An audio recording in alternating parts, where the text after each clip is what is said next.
the President of the United States.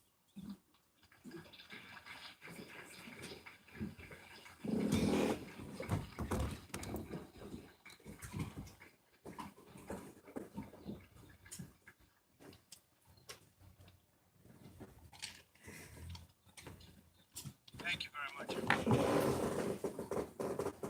Before we begin, I'd like to just say that we have a large team of very talented people in China. We've had a negotiation going on for about 2 days.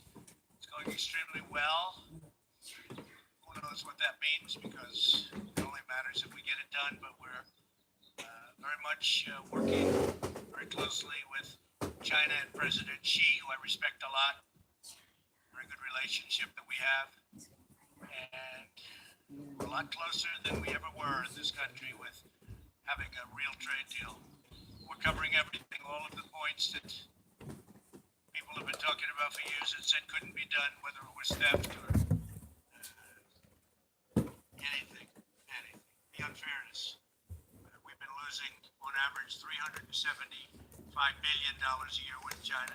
A lot of people think it's 506 billion. Some people think it's going to be leveling the playing field.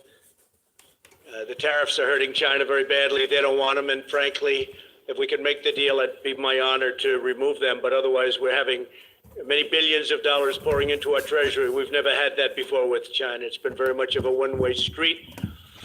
So that's happening, and the relationship with China is very good. But I think they finally respect our country. They haven't respected us for a long time.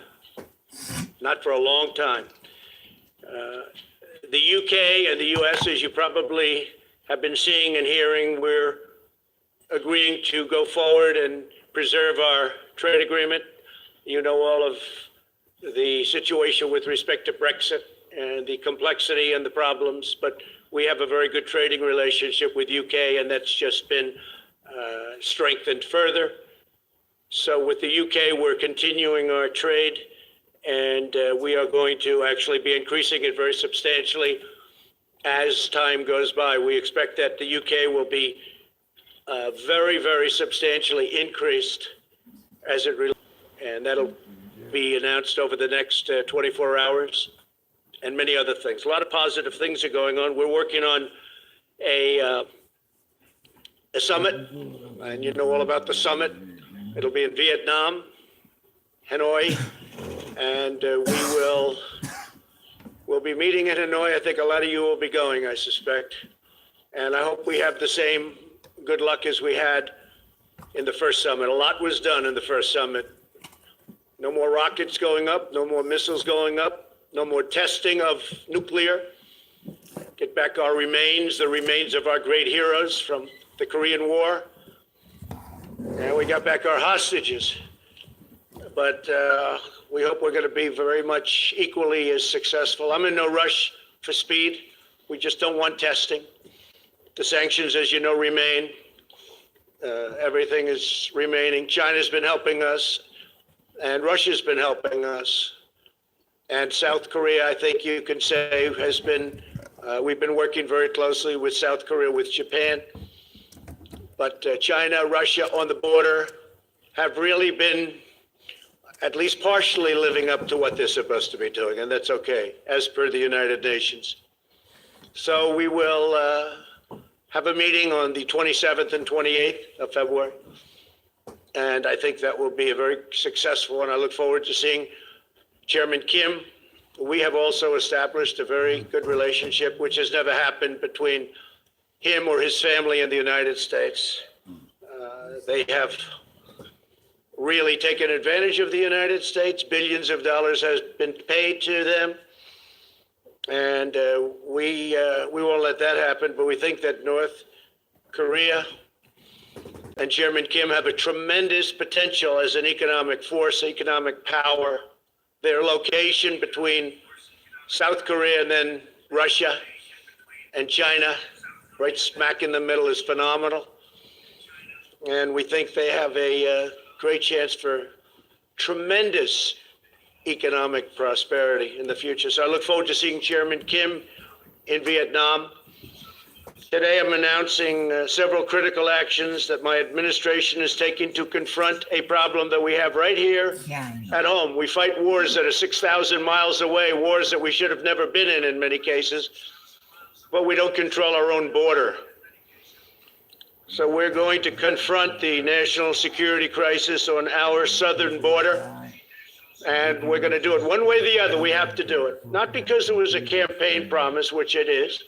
It was one of many, by the way, not my only one. We're rebuilding the military. Our economy is thriving like never before. You look at other economies.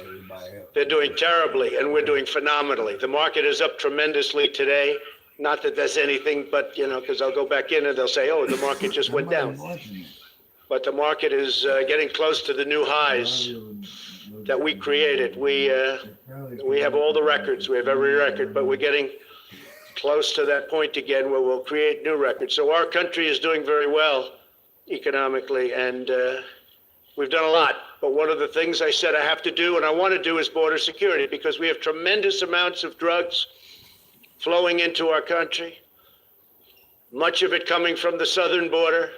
When you look and when you listen to politicians, in particular certain Democrats, they say it all comes through the port of entry. It's wrong. It's wrong. It's just a lie. It's all a lie.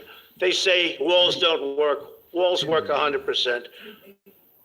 Whether it's El Paso, I really was smiling because the other night I was in El Paso. We had a tremendous crowd. And I asked the people, many of whom were from El Paso, but they came from all over Texas. And I asked them, I said, let me ask you, as a crowd, when the wall went up, was it better? You were there, some of you. It was not only better, it was like 100% better. You know what they did. But that's only one example. There are so many examples. In El Paso, they have close to 2,000 murders right on the other side of the wall. And they had 23 murders. It's a lot of murders. But it's not close to 2,000 murders, right on the other side of the wall in Mexico. So everyone knows that walls work, and there are better examples than El Paso, frankly. You just take a look almost everywhere. Take a look at Israel. They're building another wall. Their wall is 99.9% effective, they told me. 99.9%. That's what it would be with us, too. The only weakness is they go to a wall and then they go around the wall. They go around the wall and in. Okay? That's what it is. Very simple. And a big majority of the big drugs, the big drug loads, don't go through ports of entry. They can't go through ports of entry. You can't take big loads because you have people. We have some very capable people, the Border Patrol, law enforcement, looking. You can't take human traffic, women and girls. You can't take them through ports of entry. You can't have them tied up in the back seat of a car or a truck or a van. They open the door. They look. They can't see three women with tape in their mouth or three women whose hands are tied. They go through areas where you have no wall. Everybody knows that. Nancy knows it. Chuck knows it. They all know it. It's all a big lie. It's a big con game. You don't have to be very smart to know. You put up a barrier, the people come in, and that's it. They can't do anything unless they walk left or right, and they find an area where there's no barrier, and they come into the United States. Welcome. We've detained more people. Our border agents are doing such incredible work. Our military has been incredible. We put up barbed wire on top of certain old walls that were there. We fixed the wall and we loaded up with barbed wire. It's very successful. But our military has been fantastic, and I want to thank them. It is very necessary. We've broken up 2 caravans that are on their way. They just are breaking. They're in the process of breaking up. We have another one that we haven't been able to break up yet. We've been actually working with Mexico much better than ever before. I want to thank the president. I want to thank Mexico. They have their own problems. They have the largest number of murders that they've ever had in their history. Almost 40,000 murders. 40,000. And they got to straighten that out, and I think they will. But I just want to thank the president because he's been helping us with these monstrous caravans that have been coming up. We had one that was up to over 15,000 people. It's largely broken up. Others have gotten through. And in Tijuana, you have a lot of people staying there. If we didn't have the wall up, and if we didn't have the wall secured and strengthened, they would have walked right through. They'd be welcome to the United States. One of the things we'd save just a tremendous amount on would be sending the military. If we had a wall, we don't need the military because we'd have a wall. So I'm going to be signing a national emergency. And it's been signed many times before. It's been signed by other presidents. From 1977 or so, it gave the presidents the power. There's rarely been a problem. They sign it. Nobody cares. I guess they weren't very exciting. But nobody cares. They sign it for far less important things in some cases, in many cases. We're talking about an invasion of our country with drugs, with human traffickers, with all types of criminals and gangs. We have some of the greatest people I know. They've been with me from the beginning of my campaign, almost from the first week, the angel moms. Unfortunately, we have new angel moms. One incredible woman just showed me her daughter, who we're talking about, killed in the year of 18. I said, I haven't seen you before. She said, no, I'm new. I said, that's too bad. It's too bad. It's so sad. Stand up just for a second. Show how beautiful your girl was. How's everybody doing today? Thank you. I have such respect for these people. Angel moms, angel dads, angel families. I have great respect for these people. These are great people. These are great people. They're fighting for their children that have been killed by people that were illegally in this country. And the press doesn't cover them. They don't want to, incredibly. Around towards me, kind of like And they're not treated the way they should be. They're fighting for other people because they don't want what happened to their children or husband. Control Act. But no, I'm not a Or anybody. We have one young lady whose husband, please, stand up. Your husband was just killed in Maryland. Incredible man, just killed. Beautiful children won't be seeing their father again. These are brave people. These are people that they don't have to be here. They don't have to be doing this. They're doing it for other people. So I just want to thank all of you for being here. Okay, I really do. I want to thank you, incredible people. Last year, 70,000 Americans were killed, at least. I think the number is ridiculously low. By drugs, including meth and heroin and cocaine, fentanyl. Now, one of the things that I did with President Xi in China when I met him in Argentina at a summit, before I even started talking about the trade, it was a trade meeting. Went very well, but before I talked about trade, I talked about something more important. I said, listen, we have tremendous amounts of fentanyl coming into our country, kills tens of thousands of people. I think far more than anybody registers.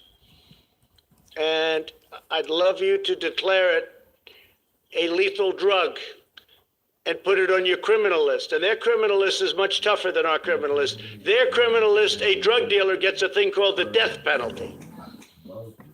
Our criminal list, a drug dealer gets a thing called, how about a fine? And when I asked President Xi, I said, do you have a drug problem? No, no, no. I said, you have 1.4 billion people. What do you mean you have no drug problem? No, we don't have a drug problem. I said, why? Death penalty. We give death penalty to people that sell drugs. End of problem. What do? We set up a blue ribbon committees. Lovely men and women. They sit around a table, they have lunch, they eat, they dine, and they waste a lot of time. So if we want to get smart, we can get smart. You can end a drug problem.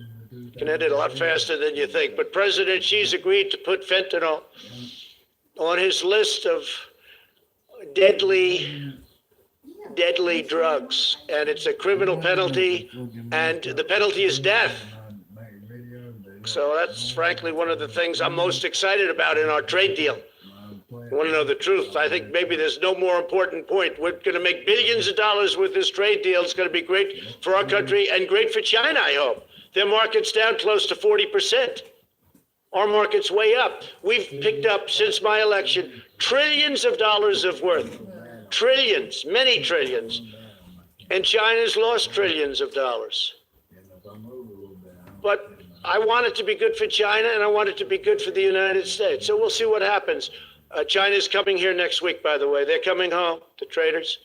And then China's coming here next week. And then I'll be meeting with President Xi at some point after that to maybe for some remaining deals, we'll make them directly one-on-one ourselves. So we're going to be signing today and registering national emergency. And it's a great thing to do because we have an invasion of drugs, invasion of gangs, invasion of people, and it's unacceptable. And by signing the national emergency, something signed many times by other presidents, many times. President Obama, in fact, we may be using one of the national emergencies that he signed having to do with cartels, criminal cartels. It's a very good emergency that he signed, and we're going to use parts of it in our dealings on cartels. So that would be a second national emergency, but in that case, it's already in place. And what we really want to do is simple. It's not like it's complicated. It's very simple. We want to stop drugs from coming into our country. We want to stop criminals and gangs from coming into our country. Nobody's done the job that we've ever done. I mean, nobody's done the job that we've done on the border. And in a way, what I did by creating such a great economy, and if the opposing party got in, this economy would be down the tubes. You know, I hear a lot of people say, oh, well, but maybe the previous administration. Let me tell you, the previous administration, it was heading south, and it was going fast. We would have been down the tubes. The regulations were strangling our country, unnecessary regulations. By creating such a strong economy, you just look at your televisions and see what's going on today. It's through the roof. What happens is more people want to come. So we have far more people trying to get into our country today than probably we've ever had before. And we've done an incredible job in stopping them, but it's a massive number of people. If we had the wall, it would be very easy. We would make up for the cost of the wall just in the cost of the fact that I would be able to have fewer people. We wouldn't need all of this incredible talent, some of whom are sitting in the first row. You wouldn't need all of this incredible talent. We would get thousands of law enforcement people, including Border Patrol. You put them in different areas. You have them doing different things. Law enforcement and Border Patrol. And I want to thank law enforcement, and I want to thank Border Patrol, and I want to thank ICE. ICE is abused by the press and by the Democrats. And by the way, we're going to be taking care of ICE. You know, we talk about the new bill. We're going to be taking care of ICE. They wanted to get rid of ICE. And the bill is just the opposite of that. A lot of good things happen. So that's the story. We want to have a safe country. I ran on a very simple slogan, make America great again.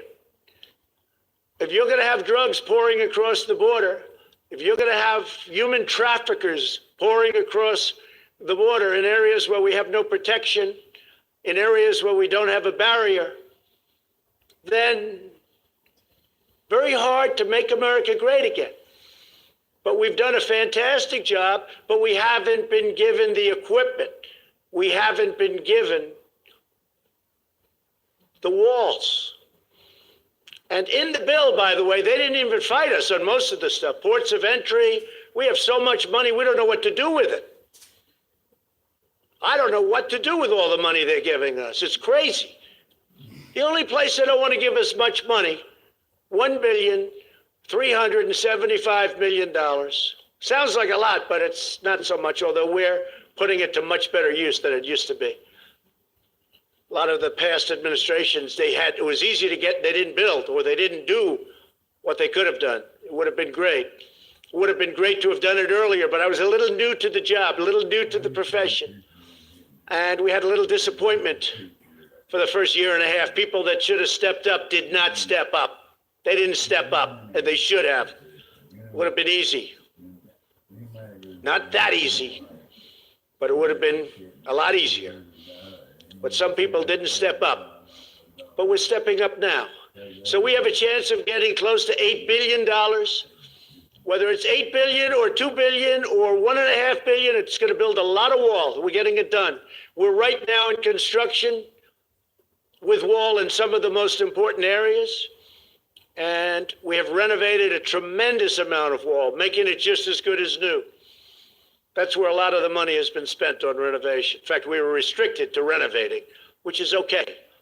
But we're going to run out of areas that we can renovate pretty soon. And we need new wall.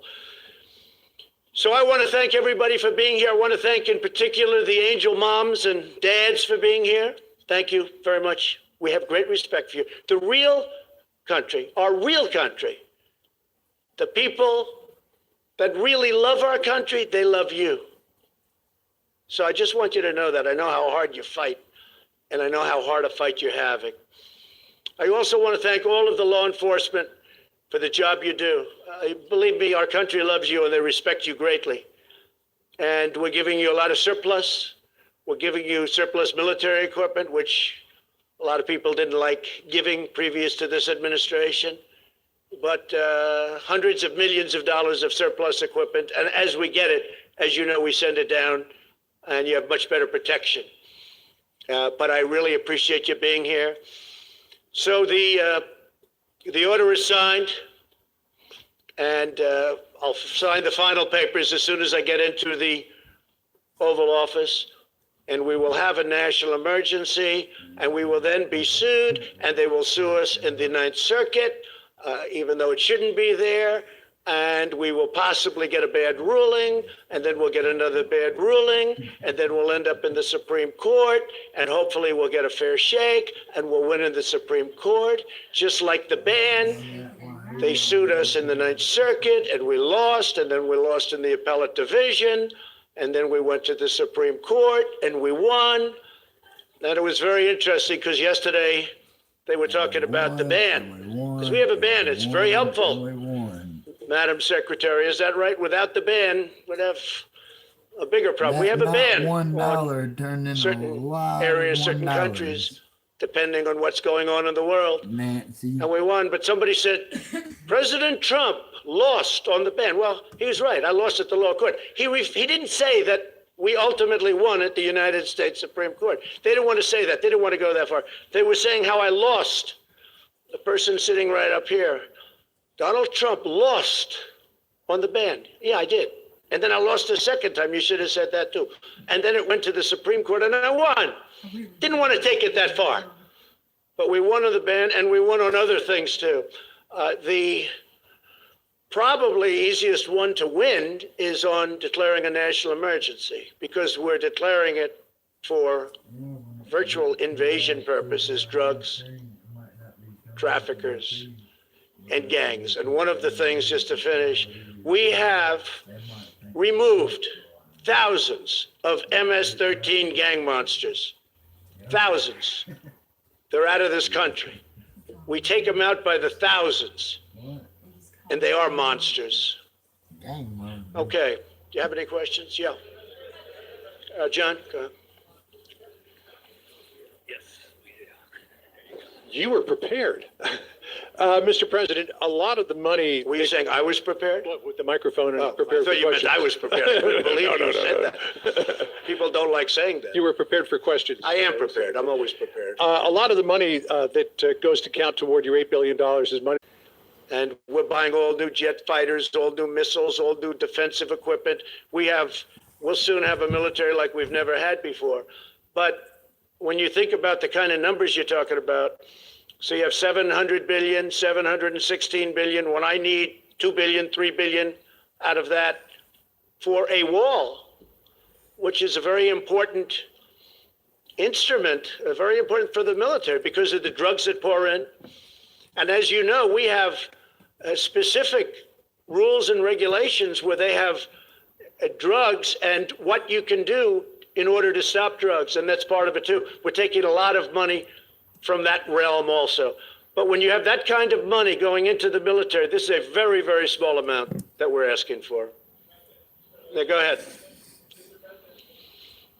Go ahead. ABC, not NBC. I like ABC a little bit more, not much. Come on, ABC. Not much. Pretty close. Mr. President, what do you say to those, including some of your Republican allies, who say that you are violating the Constitution with this move and setting a bad precedent that will be abused by possibly Democratic presidents in the future? Marco Rubio. Well, not too many people, yeah. Not too many people have said that. But the courts will determine that. Look, I expect to be sued. I shouldn't be sued. Very rarely do you get sued when you do national emergency. And then other people say, oh, if you use it for this, now what are we using it for? We've got to get rid of drugs and gangs and people. It's an invasion. We have an invasion of drugs and criminals coming into our country that we stop, but it's very hard to stop.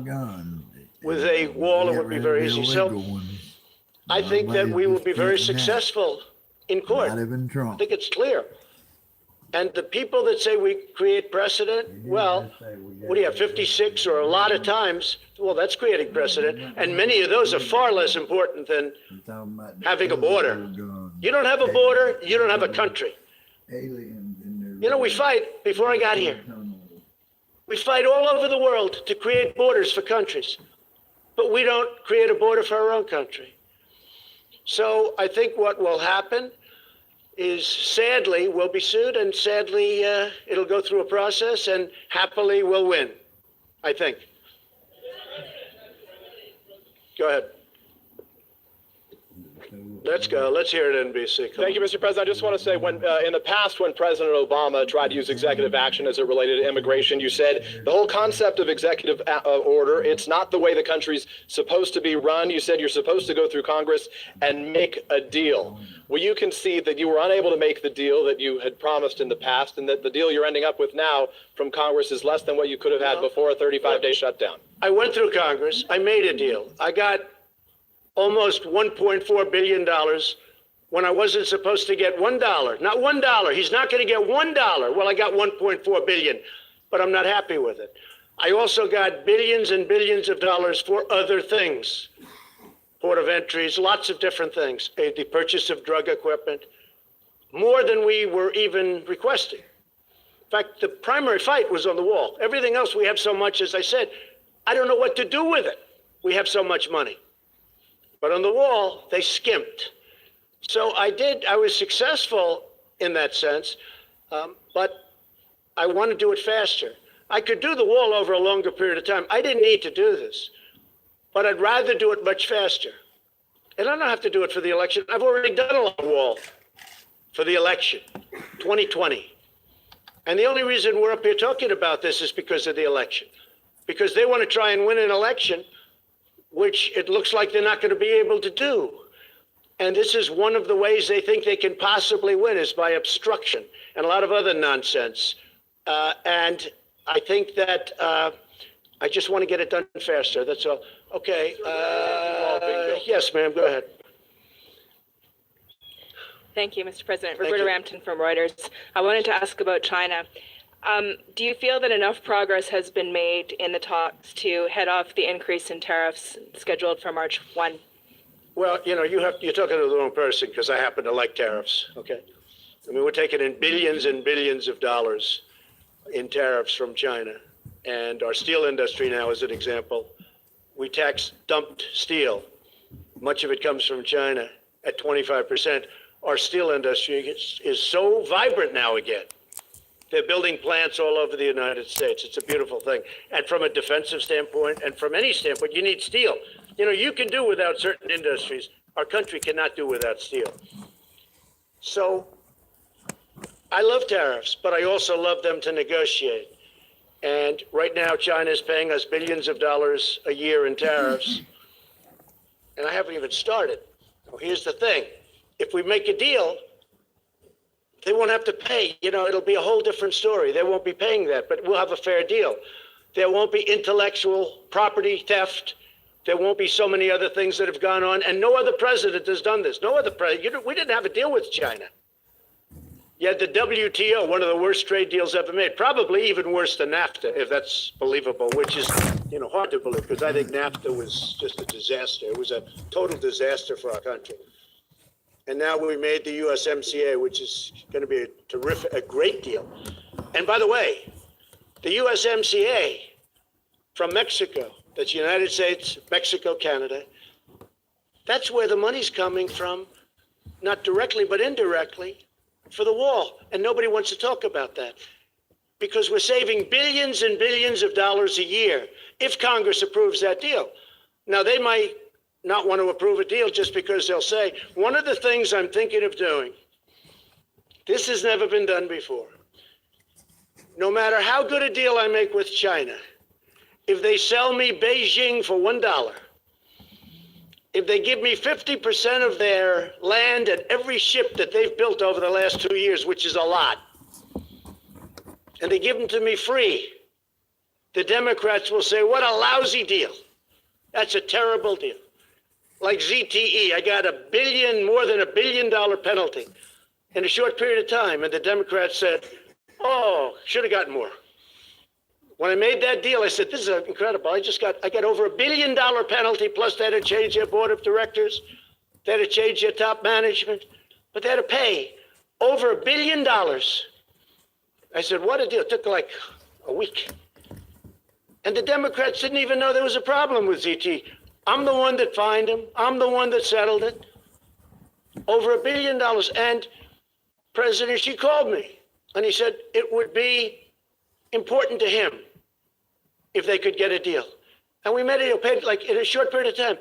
The Democrats went out and said, oh, they should have done better. So what I'm thinking of doing is getting Chuck Schumer, getting Nancy Pelosi, having them bring 2 or 3 of their brilliant representatives, and we'll all go down together, and what we'll do is we'll negotiate. I'll put them in the room and let them speak up.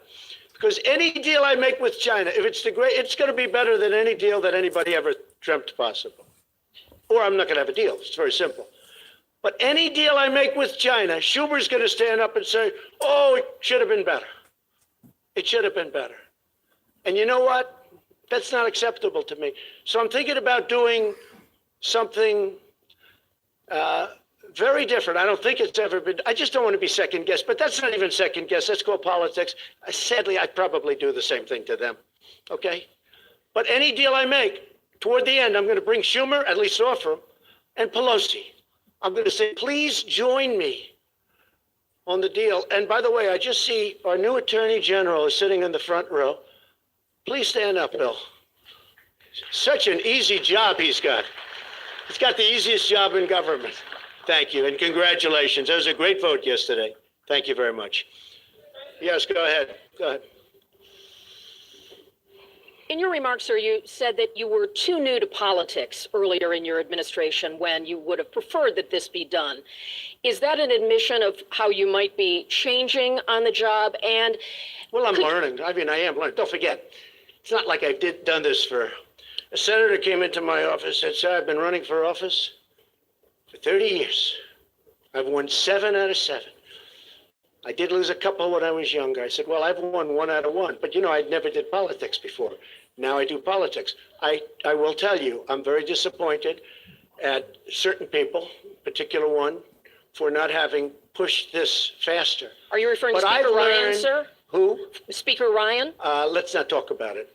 Okay. What difference does it make? But they should have pushed it faster. They should have pushed it harder. And they didn't. They didn't. If they would have, it would have been a little bit better. In the meantime, I built a lot of wall. I have a lot of money, and I built a lot of wall. But it would have been nice to have gotten done. And I would like to see major immigration reform. And maybe that's something we can all work on.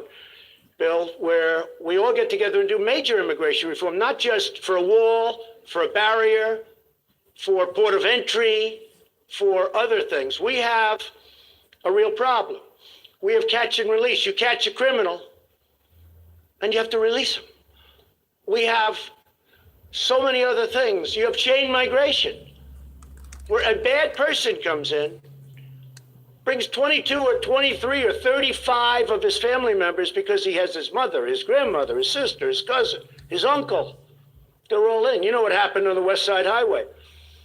That young wise guy drove over and killed 8 people and horribly injured. Nobody talks about that. Horribly, like loss of legs and arms. Going 60 miles an hour, he made a right turn into a park on the West Side Highway along the Hudson River in New York. He had many people brought in because he was in the United States. It's called chain migration. And then you have the lottery. It's a hub. Because when countries put people into the lottery, they're not putting you in. They're putting some very bad people in the lottery. It's common sense. If I ran a country and if I have a lottery system of people going to the United States, I'm not going to put in my stars. I'm going to put in people I don't want. The lottery system's a disaster. I'm stuck with it. Mr. President, could you tell us? It should have never happened. Okay. Mr. President, could you tell us to what degree some of the outside conservative voices helped to shape your views on this national emergency? I would talk about it. Look, Sean Hannity has been a terrific supporter of what I do, not of me. If I changed my views, he wouldn't be with me. Rush Limbaugh, I think he's a great guy. He's a guy who can speak for 3 hours without a phone call. Try doing that sometime. For 3 hours he speaks. He's got one of the biggest audiences in the history of the world. I mean, this guy is unbelievable. Try speaking for 3 hours without taking calls. Taking calls is easy. Okay, I'll answer this one, I'll answer that one. He goes for 3 hours, and he's got an audience that's fantastic. Wait, they don't decide policy. In fact, if I went opposite, I mean, they have somebody, Ann Coulter. I don't know her. I hardly know her. I haven't spoken to her in way over a year. But the press loves saying Ann Coulter. Probably if I did speak to her, she'd be very nice. I just don't have the time to speak to her. I would speak to her. I had nothing against her. In fact, I like her for one reason. When they asked her, like right at the beginning, who's going to win the election? She said, Donald Trump. And the 2 people that asked her that question smiled. They said, you're kidding, aren't you? Nope, Donald Trump. So I like her. But she's off the reservation, but anybody that knows her understands that. But I haven't spoken to her. I don't follow her. I don't talk to her. But the press loves to bring up the name Ann Coulter. And you know what? I think she's fine. I think she's good, but I just don't speak to her. Laura's been great, Laura Ingraham. Tucker Carlson's been great. I actually have a couple of people on CNN that have been very good. I have some on MSNBC the other day. They did a great report of me. I say, where the hell did that come from? I think it was the only one in over a year. So the crazy thing is, I just had, as you know, Rasmussen 52% in the polls. It's my highest poll number.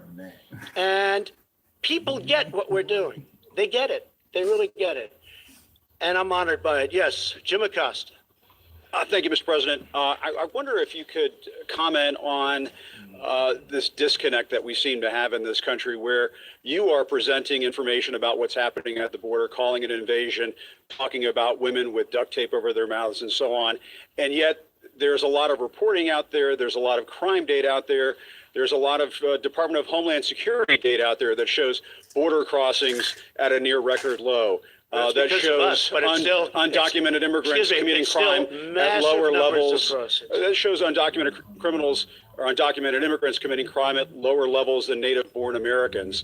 What do you say to you don't really believe that stat? Do you really believe that? What do you? Take a look at our federal prisons. I believe in facts and statistics and data. Any more quick? Let's go. Let me just ask you this: what do you say to your critics who say that you are creating a national emergency, that you're concocting a national emergency here in order to get your wall because you couldn't get it through other ways? What do you think? Do you think I'm creating something? Ask these incredible women who lost their daughters and their sons. Okay? Because your question is a very political question because you have an agenda. You're CNN, you're fake news, you have an agenda. The numbers that you gave are wrong. Take a look at our federal prison population. See how many of them, percentage-wise, are illegal aliens. Just see. Go ahead and see. It's a fake question. Yes, go ahead. Can I ask a follow-up? Thank you, Mr. President. Just to follow up on that, unifying crime reporting statistics, numbers from your own Border Patrol, numbers from this government show that the amount of illegal immigrants are down. There is not violence on the border. And that There's most not violence on the there's border? not as much violence Oh, really? as. Let me, You had wait a minute, wait a 26 minute. people Let me finish the question, killed. please. Let me finish the question. 2 weeks please. ago, 26 people were killed in I a understand gunfight what on the you're border. saying. I understand what you're A saying. mile away from where I went. I was there. I understand. That's not the question. The question is, Do we forget about that? no, I'm not forgetting about it. I'm asking you to clarify where you get your numbers because most of the DEA crimes reporting statistics that we see show that drugs are coming across at the ports of entry, that illegal immigration is down, and the violence is down. Okay. So what do you base your facts let me, on? come on, let's go. And secondly, No, you get one. You get one. well, the Ready? second Just sit question down. is- Wait, sit down. Sit down. could you please answer? Sit down. You get one question. I get please. my numbers from a lot of sources, like Homeland Security, primarily. And the numbers that I have from Homeland Security are a disaster. And you know what else is a disaster? The numbers that come out of Homeland Security, Kirsten, for the cost that we spend and the money that we lose because of illegal immigration. Billions and billions of dollars a month. Billions and billions of dollars. And it's unnecessary. So your own government stats are wrong, are you saying? No, I use many stats. Could you I use share those many stats with us? Let me tell you, you have stats that are far worse than the ones that I use. But I use many stats, but I also use Homeland Security. All right, next And question. do you, wait a minute, just a quick Go ahead, now. follow-up, Mr. Go, please. Thank you, Mr. President. I just want to bring you back to China for a second. The White House put out a statement today talking about the March 1st deadline. The other day, though, you gave the possibility that maybe this could slide. Are you eyeing a possible extension, 30 days, maybe 60 days? Where does the status there? Very Or good is question. March 1st So it's the a very deadline? big deal. I guess you could say it's like, must be the biggest deal ever made. If you think trade with China, how big does that get? Although if you look, the USMCA is right up there. But it's very complicated. There are many, many points that we're bringing up that nobody ever brought up or thought to bring up, but they're very important because we were on the wrong side of every one of them. There is a possibility that I will extend the date. And if I do that, if I see that we're close to a deal or the deal is going in the right direction, I would do that at the same tariffs that we're charging now. I would not increase the tariffs. Let me also ask you about the debt, sir, because it's gone from a shade under 20 trillion from when Yeah. you took office. Now it's a shade over 22 trillion and heading in the wrong direction. What are your plans to reverse it? Well, it's all about growth. But before Growth I only, really or- focus on that, and you have to remember, President Obama put on more debt on this country than every president in the history of our country combined. So when I took over, we had one man that put on more debt than every other president combined. Combine them all. So you can't be talking about that. But I talk about it because I consider it very important. But first I have to straighten out the military. The military was depleted. And if we don't have a strong military, that hopefully we won't have to use because it's strong, if we don't have a strong military, you don't have to worry about debt. You have bigger problems. So I had to straighten out the military. That's why I did the 700 and 716 billion. But growth will straighten it out. You saw last month, the trade deficit went way down. Everybody said, what happened? Well, what's happening is growth. But before I can focus too much on that, a very big expense is military. And we have no choice but to straighten out our Is military. growth the only answer, sir, or is Yes, entitlement ma'am, go important? ahead.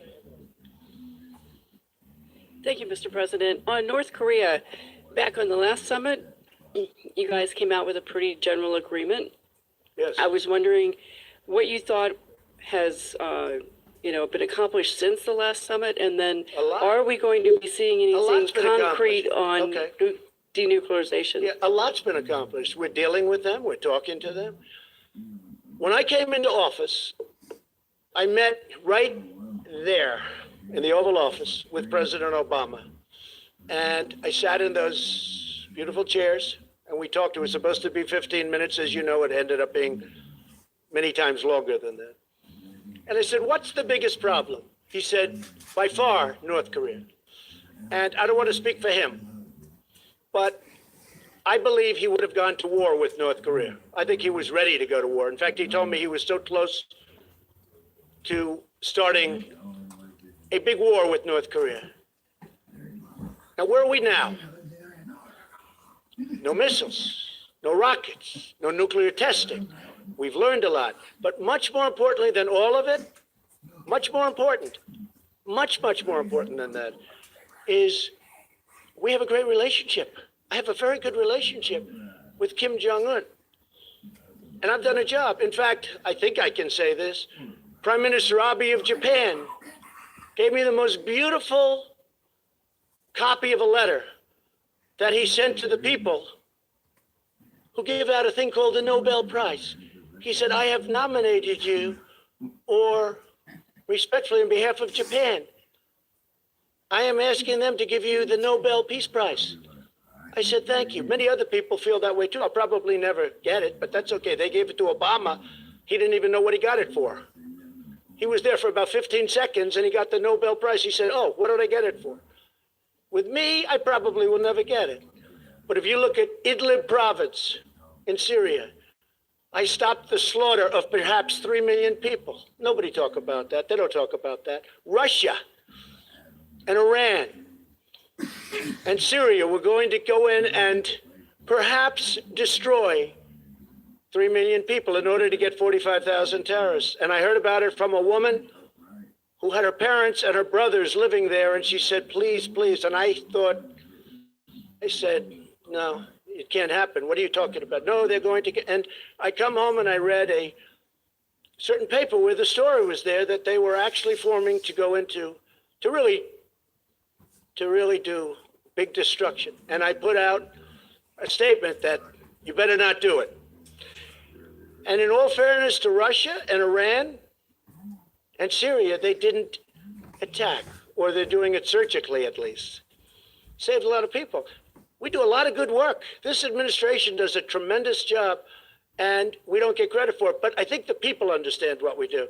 So Prime Minister Abe gave me, it's the most beautiful five-page letter.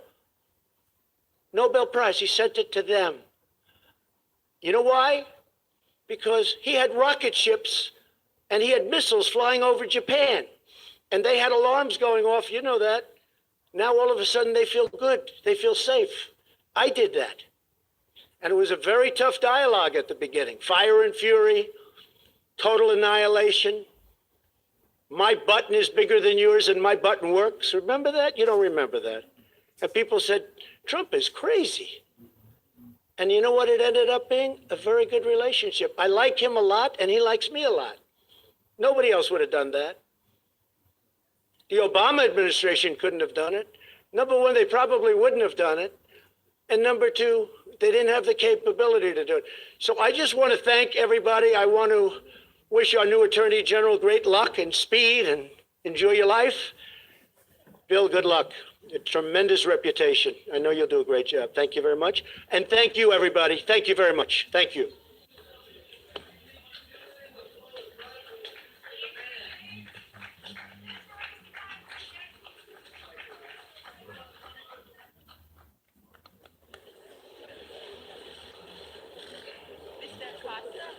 Mr. Costa.